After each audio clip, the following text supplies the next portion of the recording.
នេះគឺជាវីដេអូដែលបង្ហាញអំពីសកម្មភាពនៃការបើកទូទាំងស្រុងរបស់រថយន្ត Lexus LX 600 Luxury ដែលមានឆ្នាំផលិត2022ដែលរថយន្តនេះត្រូវបានកម្មង់ដោយអតិថិជនក្រុមហ៊ុន Auto US Direct គូបញ្ជាក់ផងដែរថាពួកយើងគឺជាក្រុមហ៊ុនដែលផ្ដល់សេវាកម្មនៅក្នុងការកម្មង់នាំចូលរថយន្តគ្រប់ប្រភេទពីសហរដ្ឋអាមេរិកមកកាន់ប្រទេសកម្ពុជាដោយផ្ទាល់ហើយយើងមានជំនាញនៅក្នុងការជួយស្វែងរករថយន្តគ្រប់ម៉ាកគ្រប់ប្រភេទគ្រប់ model ជូនអតិថិជនចង់បានទាំងអស់ដោយគ្រាន់តែបង្ហាញរូបភាពនៅខាងក្នុងក៏ដូចជាខាងក្រៅនៃរថយន្តដែលពួកគាត់ចង់បានក្រុមការងារយើងខ្ញុំនឹងជួយស្វែងរករថយន្តនៅទូទាំងសហរដ្ឋអាមេរិកទាំងអស់ជូនភ្លាមជាមួយនឹងរថយន្តដែលមាន condition នៅស្អាតការប្រើប្រាស់នៅម៉ៃតិចហើយយើងក៏មានការធានារាល់ការខូចខាតនៅក្នុងកំឡុងពេលដឹកជញ្ជូនមកកម្ពុជាផងដែរហើយនេះគឺជាវីដេអូជាក់ស្ដែងដែលបង្ហាញអំពីសកម្មភាពទាំងស្រុងនៅពេលដែលយកចេញពីទូភ្លាមដោយរថយន្តខាងលើនេះបានចំណាយពេលក្នុងការដឹកជញ្ជូនមករយៈពេលប្រហែលជាខ្ទង់3ខែនៅក្នុងការដឹកជញ្ជូនតាមរយៈកប៉ាល់ពីសហរដ្ឋអាមេរិកមកកម្ពុជាអញ្ចឹងវាតែងតែមានធូលីដីតោងតិចតួចប៉ុន្តែវាជារឿងធម្មតានោះទេយើងគ្រាន់តែយកលាងទឹកគឺស្អាតភ្លឹងតែម្ដងហើយបើនិយាយទៅដល់ភិនភាគឡានវិញគឺនៅមូលមួយជុំភ្លឹងតែម្ដងដោយគ្មានកន្លែងណាមួយដែលប៉ះពាល់នោះទេអញ្ចឹងសម្រាប់ប្រភេទ Lexus LX 600 Luxury ឆ្នាំ2022នេះវាជាប្រភេទរថយន្ត SUV ប៉និតខ្នាតធំមួយរបស់ Lexus ដែលមានការរចនាថ្មីទាក់ទាញដោយប្រភេទ Trim Luxury នេះវាមានប៉ាណាជាបន្ទាត់ឆ្នូតត្រង់នៅខាងមុខរថយន្ត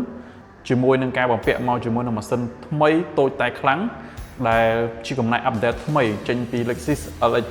570ដែលជាចំនួនបងរបស់វាអញ្ចឹងចំពោះ LX 600នេះដំណើរការដោយប្រអប់លេខ10ពាក់អូតូដែលមានប្រព័ន្ធបើកបរ 4WD ប៉ុង2និងបរដោយកង់ទាំង4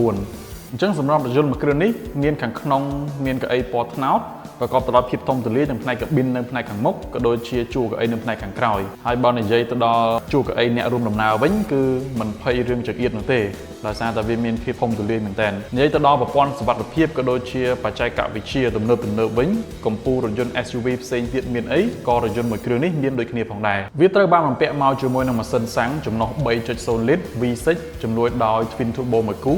ដែលអាចធ្វើឲ្យវាផលិតកម្លាំងបានប្រមាណជា409សេះជាមួយនឹងកម្លាំងរមួល650 Newtonម៉ែត្រអញ្ចឹងសរុបមកសម្រាប់រថយន្ត Lexus LX 600 ឆ្នាំ2022ប្រភេទ Luxury មួយគ្រឿងនេះ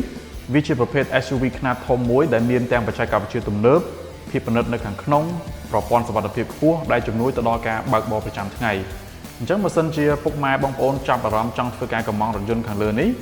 អាចទំនាក់ទំនងមកកាន់ក្រុមការងាររបស់ពួកយើងបានឬក៏ឆាតចូលមកកាន់ page ផ្ទាល់ដើម្បីសាកសួរព័ត៌មានបន្ថែមពីរថយន្តមួយគ្រឿងនេះហើយកុំភ្លេចបើសិនជាចង់តាមដានពីតម្លៃរថយន្តប្រចាំថ្ងៃពីសហរដ្ឋអាមេរិកបងប្អូនក៏អាចធ្វើការចូលរួមជាមួយនឹង link Telegram របស់យើងតាមរយៈ caption នៅខាងលើផងដែរអរគុណសម្រាប់ការទស្សនាវីដេអូមួយនេះហើយយើងនឹងជួបគ្នានៅក្នុងវីដេអូក្រោយៗទៀត